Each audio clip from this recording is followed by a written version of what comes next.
I think that nowadays cinema and it's becoming more and more political. There's a lot of movies or remakes with messages of feminism or environment.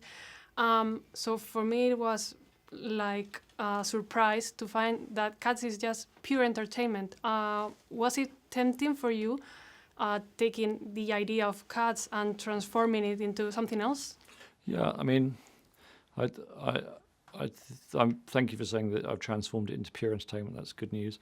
I think also there is a theme running underneath it, which is about community and forgiveness, because one of the key parts of the musical is there's this character, Grisabella, played by Jennifer Hudson, who is excluded from the community and lives on the margins of society. And the story of the film is how an outsider, a newcomer, played by Frankie Hayward, leads them to sort of forgive this disgraced, outsider. And so the film talks about how we as a community, are stronger when we forgive, the marginalised, the fallen, the disgraced, the forgotten, and we're stronger when we're inclusive and forgiving. And the theme of forgiveness is something that permeates my work, from, Bertie having to forgive himself for his stammer in the King's Speech, to Valjean being forgiven by the priest, to Red Dust, my first movie, which was all about truth and reconciliation in South Africa. So I hope that underneath the entertainment that it's saying something,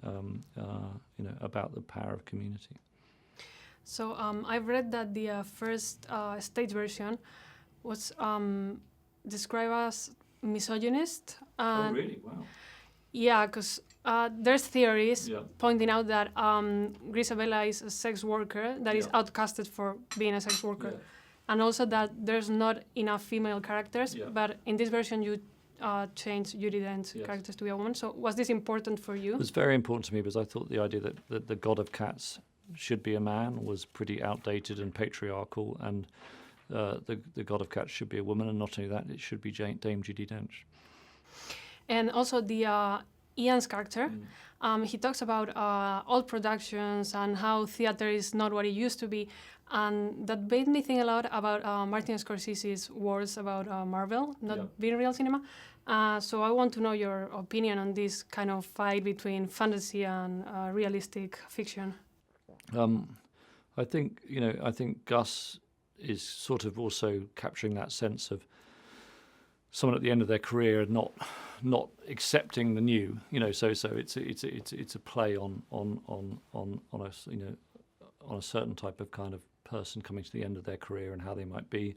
I mean, I feel like I'm kind of interestingly situated between the fantasy and the real, because my characters are real humans with where they become cats through the fantasy of visual effects. But for me, the visual effects are all totally in service to my wonderful actors and dancers and their ways of making the fantasy happen. But I always wanted to protect their performance.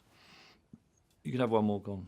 Well, so finally, why do you think that we need a cinematic version of Cats?